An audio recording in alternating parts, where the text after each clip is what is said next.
नमस्कार दर्शक बंधु मु लेस्टक रे आपण मानक स्वागत जनाउछि। हाय फ्रेंड्स, एबे राशन कार्ड को नहीं आसिला गोटे बहुत बड़ अपडेट। राशन कार्ड धारक मानक पई आसिला गोटे बहुत बड़ घोषणा। जदि आपण मानकर भी राशन कार्ड अछि आउ आपण भी मागणा राशन पाउछन्ते तो जानि रखंतु वर्तमान समय रे सरकारक तरफ जारी हैला आउ एक बड़ घोषणा। नचेत आपणकर राशन कार्ड मध्य होई पारे बातिल। चलतु जानिबा कौन रही अपडेट टी। वीडियो स्टार्ट करिया पूर्व मोर गोटे छोटिया अनुरोध, वीडियो गोटे लाइक करदे। चैनल को जदि नुआ करी आछंती चैनल को सब्सक्राइब करी पाखे थे बेल आइकन रे क्लिक करदे। चलतु डे न करी कौन रही इनफॉरमेशन टी जानि नवा। तेबे जानि रखंतु ई केवाईसी न करिथिबारु राशन कार्ड पाइबारे वंचित हेबे राज्यर प्राय 19 लाख हिताधिकारी।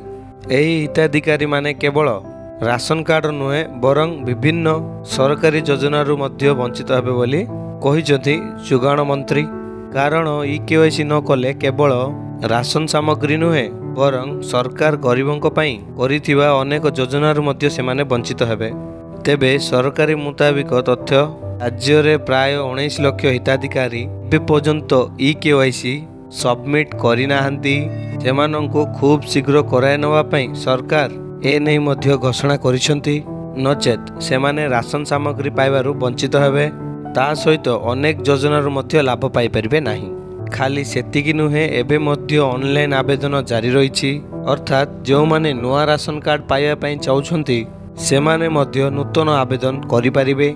एवं जो हिताधिकारी मानकर राशन कार्ड अछि जदि सेमाने चाहिले नाम मध्य जोड़ी परिबे से राशन कार्ड रे। एबे वर्तमान समय रे सरकार मध्य जारी कले एक बड़ घोषणा, जहाँ मध्य पूर्वरु अप्रूव न होतुवा मध्य रे वर्तमान समय रे मध्य से सब अप्रूव होई परिबो। जहाँ फल रे आपण माने नूतन राशन कार्ड आवेदन करी सरकारक तरफरु जा कि राशन पाउछंती से सब इजी रे पाई परिबे। यह थिला फ्रेंड्स गोटे छोटिया अपडेट। जदि वीडियोटी आपण मानक भल लागी ते वीडियो गोटे लाइक कर दे। चैनल को जदि नुआ करी आछंती चैनल को सब्सक्राइब करी पाखे थे बेल आइकन क्लिक कर दे, जहाँ द्वारा कि हमर ए बळे लेटेस्ट अपडेट सर्वप्रथम पाई परिबे। धन्यवाद। जे कोनोसी डाउट अछि कमेंट सेक्शन रे पचारंतु।